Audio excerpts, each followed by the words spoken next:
प्रधानमंत्री आवास योजना में कथित भ्रष्टाचार को लेकर दिन्हाटा नगर पालिका में सीपीएम का प्रदर्शन।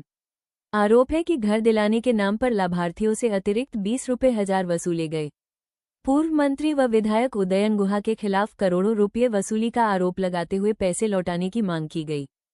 2015 সাল থেকে 25 সাল পর্যন্ত দিনহাটা পৌরসভা পুরোপুরি দুর্নীতিতে নিমজ্জিত। পৌর পরিষেবার বেহাল দশা এবং হাউস ফর অলে ব্যাপক দুর্নীতি বেনিয়ম হয়েছে।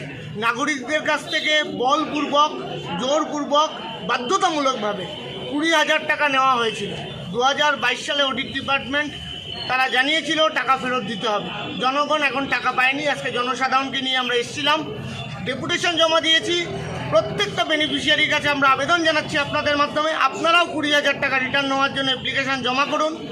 প্রতিদিন দিনহাটা প্রমোদ দাস গুপ্ত ভবনে সন্ধ্যা 6টা থেকে রাত্রি 8টা পর্যন্ত আমাদের হেল্প ডেস্ক থাকবে, সেখানে সহায়তা নিন এবং পৌরসভার দুর্নীতি সংক্রান্ত যে কোনো বিষয় আমাদের নজরে নিয়ে আসুন এবং যাদের ঘর পাওয়ার যোগ্য এখনও ঘর পাননি তারাও আবেদন করুন অনলাইনের মাধ্যমে, যাতে দল মত নির্বিশেষে কোনো রং না দেখে তাদেরকে নেওয়া হয়। এবং আমরা দাবি জানিয়েছি পিডব্লিউডি সেকশনকে কেন্দ্র করে আলাদা ডিপার্টমেন্টাল অডিট করা হোক এবং 2015 সাল থেকে 2025 সাল পর্যন্ত দিনহাটা পৌরসভায় যে কালো এবং ন্যক্কারজনক অধ্যায় ছিল, যেখানে পৌর কর্মচারীদের পদোন্নতিকে আটকে দেওয়া হয়েছিল, যাদের পদোন্নতি হওয়ার কথা ছিল তারা হয়নি, শুধুমাত্র ব্যক্তি স্বার্থের জন্য কয়েকটি মানুষকে পদোন্নতি করা হয়েছিল এবং পৌর নিয়োগেও ব্যাপক দুর্নীতি, লক্ষ লক্ষ টাকার বিনিময়ে পৌরসভায় নিয়োগ করা হয়েছিল।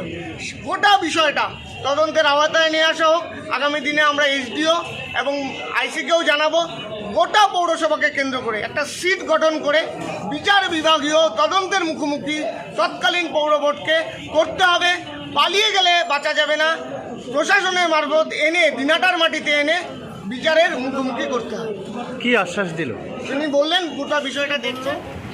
যেগুলো 2015 থেকে 25 সেই ব্যাপারটা আমি কিছু বলতে পারবো না, কিন্তু এখন যেগুলো ওরা আমাকে দাবি করলো সেগুলো আমি ওদের করার চেষ্টা করব, যাতে সেইভাবে সব কিছু সুষ্ঠুভাবে হয়। ওরা আমাকে হেল্প করবে বলেছে, আমিও ওদের পাশে থাকবো, সবার সঙ্গে মিলেমিশে আমরা কাজগুলো